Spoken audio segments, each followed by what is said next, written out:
আসসালামু আলাইকুম, welcome back to my channel. আজকে আমি আপনাদের সাথে শেয়ার করব কিভাবে আপনারা সবথেকে সহজ পদ্ধতিতে প্লাজো কাটিং করতে পারবেন কোনো রকম মাপজোক ছাড়াই।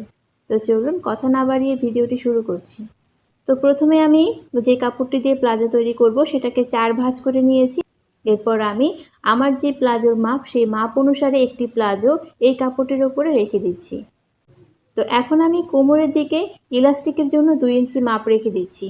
তো দেখুন ভিউয়ার্স, আমি ইলাস্টিকের জন্য 2 ইঞ্চি কাপড় রেখে তার নিচে আমি প্লাজোটি বসিয়ে দিয়েছি সুন্দরভাবে টান টান করে। এরপর আমি সেই রেডি প্লাজোর মাপ অনুসারে কাপড়টি কেটে নিচ্ছি। একটু বাড়তি করে কাটছি সেলাইয়ের জন্য।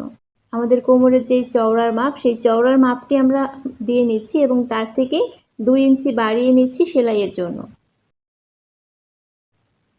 তো দেখুন ভিউয়ার্স, আমি রেডি প্লাজোর মাপ অনুসারে নিচের প্লাজোটি কেটে ফেলেছি। এখন আমি পায়ের যে দিকটা আছে সেই দিকটা সমান করে কেটে নিচ্ছি এবং যতটুকু অংশ আমি বোটে সেলাই করব পায়ের দিকে সেখানে আমি একটা মার্জিন করে নিচ্ছি। কোমরের দিকটাতে আমাদের জয়েন্ট করা কাপড়, তো এটাকে আমি কেচির সাহায্যে কেটে জয়েন্টটিকে ছুটিয়ে নিচ্ছি। তো দেখুন ভিউয়ার্স, খুবই সহজে আমাদের প্লাজো কাটিং কমপ্লিট হয়ে গিয়েছে। আশা করি এর থেকে সহজ পদ্ধতি হতে পারে না। তো এখন আমি সেলাই করে দেখাচ্ছি। প্রথমে আমি হাইয়ের অংশটি সেলাই করে নিচ্ছি। তো দেখুন ভিউয়ার্স, আমি 2 সাইডের হাইয়ের অংশ সেলাই করে নিয়েছি। এরপর আমি প্লাজোর পায়ের দিকটাতে যতটুকু বটবো, অর্থাৎ যতটুকু বোটে সেলাই করব ততটুকুতে ছোট একটি কাট দিয়ে দিচ্ছি যাতে আমাদের 2 পায়ের বটার পরিমাণটা সমান হয়। তো ছোট একটি কাট লাগিয়ে দেওয়ার পর এখন আমি প্লাজোটিকে ডাবল ফোল্ড করে বটে নিচ্ছি। এই ক্ষেত্রে আপনি যদি প্লাজোর বর্ডার আরও চওড়া দিতে চান তাহলে কিন্তু নিচের দিকে কাপড়টা আরও বাড়তি রাখতে হবে। আপনি চাইলে এর থেকে কম চিকনও দিতে পারেন। তো দেখুন ভিউয়ার্স, পায়ের দিকের বর্ডারটাকে আমি বোটে সেলাই করে নিয়েছি। একই মাপ নিয়ে 2টি পায়ের বর্ডার আমি সেলাই করে নিয়েছি। এখন আমি প্লাজোর যে ফাইনাল জয়েন্ট আছে সেই জয়েন্টটি দিয়ে দিচ্ছি। তো যতটুকু চওড়া প্লাজো আমি চাই ততটুকু মাপ রেখে সেইখান থেকে আমি প্লাজোটির জয়েন্ট দিয়ে দিচ্ছি। এই জয়েন্টটি দেওয়ার সময় ভিউয়ার্স প্লাজোটি টেনে টেনে সেলাই করবেন না, ওটা যেভাবে আছে সেভাবেই সেলাই করতে হবে। যদি আপনি টেনে টেনে সেলাই করেন তাহলে দেখা যাবে পায়ের দিকটাতে মিলবে না, তখন কোনোটা বড় এবং ছোট হয়ে যেতে পারে। তো খুবই সতর্কভাবে আমি জয়েন্টটি দিয়ে নিয়েছি। প্লাজো বানানো আমাদের মোটামুটি কমপ্লিট। এখন শুধুমাত্র আমাদের ইলাস্টিকটা অ্যাটাচ করা বাকি আছে। তো ভিউয়ার্স, কোন মাপের জন্য কতটুকু রাবার আপনারা নিতে পারবেন সেটা আমি স্ক্রিনে দিয়ে দিয়েছি। আশা করি এতে আপনাদের সুবিধা হবে।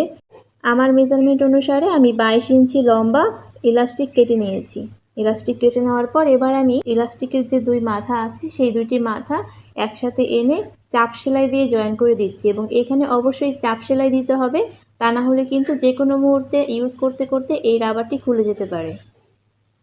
তো চাপ সেলাই দিয়ে নেওয়ার পরে এখানে আমি ডাইরেক্ট প্লাজোতে এটা অ্যাটাচ করব। আপনারা চাইলে কিন্তু আগে প্লাজোর বর্ডারটিকে চিকন করে বোটে তারপর আরেকবার ফোল্ড করে ইলাস্টিক লাগাতে পারেন, কিন্তু আমি একই সাথে চিকন করে বোটে তারপর ইলাস্টিকটি জয়েন করে নিচ্ছি। তো দেখুন ভিউয়ার্স, আমি প্রথমে অল্প একটু বোটে নিয়েছি, তারপর ইলাস্টিকের যে মাপ সেই মাপ অনুসারে বোটে নিচ্ছি এবং এই বটার মধ্যে ইলাস্টিকটি রেখে তারপর সেলাই করে দিচ্ছি। ইলাস্টিকটি সেলাই করে নিয়েছি। এরপর আমাদের ইলাস্টিকের উপরে আরেকটি চাপ সেলাই দিতে হবে, তা না হলে কিন্তু ইলাস্টিকটি বোটে আসবে। তো মাঝখানে যে সেলাই সেটা দেওয়ার আগে ইলাস্টিকটিকে টেনে টেনে সব দিকে কাপড় সমান করে নিতে হবে। তো খুব আলতো হাতে টেনে টেনে আমি সব দিকে কাপড় সমান করে নিয়েছি। এরপর আমি চাপ সেলাই দিচ্ছি। তো এই চাপ সেলাইটি দেওয়ার সময় সেলাই যতটা সম্ভব আপনারা ছোট করে নেবেন, কারণ রাবারের ওপরে সেলাইগুলো একটু মজবুত হওয়া চাই, তা না হলে সেলাই খুলে আসবে। তো দেখুন ভিউয়ার্স, আমি সালোয়ারে রাবার লাগিয়ে নিয়েছি। তো এরই সাথে আমাদের প্লাজো কাটিং এবং সেলাই কমপ্লিট হয়ে গিয়েছে।